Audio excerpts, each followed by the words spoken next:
شروع کرتا ہوں اللہ تعالیٰ کے نام سے جو بڑا مہربان نہایت رحم والا ہے۔ محترم ناظرین السلام علیکم۔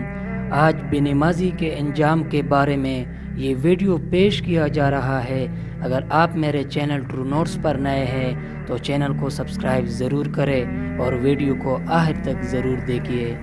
حضرت محمد صلی اللہ علیہ وآلہ وسلم کا ارشاد گرامی ہے، یعنی جس نے جان بوجھ کر نماز کو چھوڑا تو یقیناً اس نے کفر کیا۔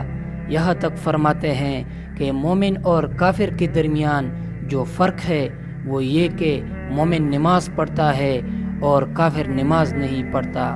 ایک مرتبہ حضرت عیسیٰ علیہ السلام کا ایک گاؤں سے گزر ہوا جہاں کثرت سے درخت تھے، نہریں جاری تھے، لوگ بڑے خوشحال اور مہمان نواز تھے۔ لوگوں نے آپ کا خیر مقدم کیا، خوب خدمت کی۔ حضرت عیسیٰ علیہ السلام لوگوں کی اس طرح فرمان برداری اور فراخ دلی کو دیکھ کر حیرت میں پڑ گئے۔ پھر 3 سال کے بعد آپ کا گزر اسی گاؤں سے ہوا تو اب دیکھتے ہیں کہ درخت کم ہو گئے ہیں اور سخت خشک بھی ہو گئے ہیں، نہریں بھی بند ہے، گاؤں اجڑ چکا ہے۔ آپ حیران تھے کہ آخر اتنی مختصر سی مدت میں کیا ہو گیا۔ اتنی دیر میں جبرائیل علیہ السلام آئے اور کہا، اے اللہ کے بندے، یہاں سے ایک بے نمازی کا گزر ہوا تھا جس نے چشموں سے پانی پیا تھا۔ اس کی نحوست کا یہ اثر ہوا کہ درخت مر جا گئے، نہریں خشک ہو گئے اور گاؤں ویران ہو گیا۔ تو دیکھا آپ نے کہ ایک بے نمازی کی نحوست کی وجہ سے پورے گاؤں کی خوشحال لوگ اللہ پاک کے عذاب میں گرفتار ہو گئے۔ اسی طرح ایک شخص کی بیخن کا انتقال ہو گیا، غفلت میں اس کی رقم کی تیلی قبر میں گر گئی۔ جب سب لوگ اسے دفن کر کے چلے گئے تو اسے اپنی تیلی یاد آئی۔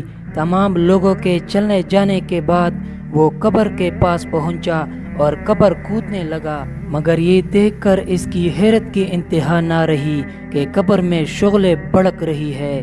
یہ دیکھتے ہی اس نے قبر پر مٹی ڈال دی اور انتہائی غمگین حالت میں روتا ہوا ماں کے پاس پہنچا۔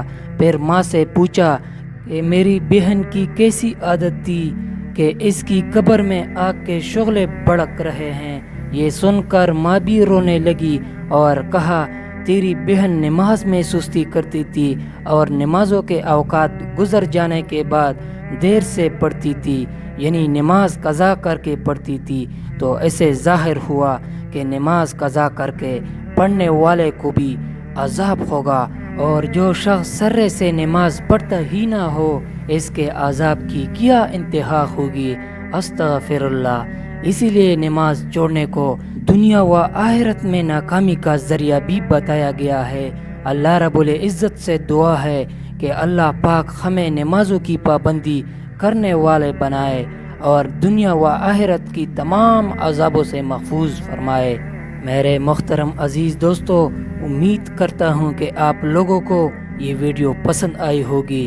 مزید اسی طرح ویڈیو دیکھنے کے لیے ہمارے چینل ٹرو نوٹس کو سبسکرائب کریں اور ویڈیو کو لائک کریں۔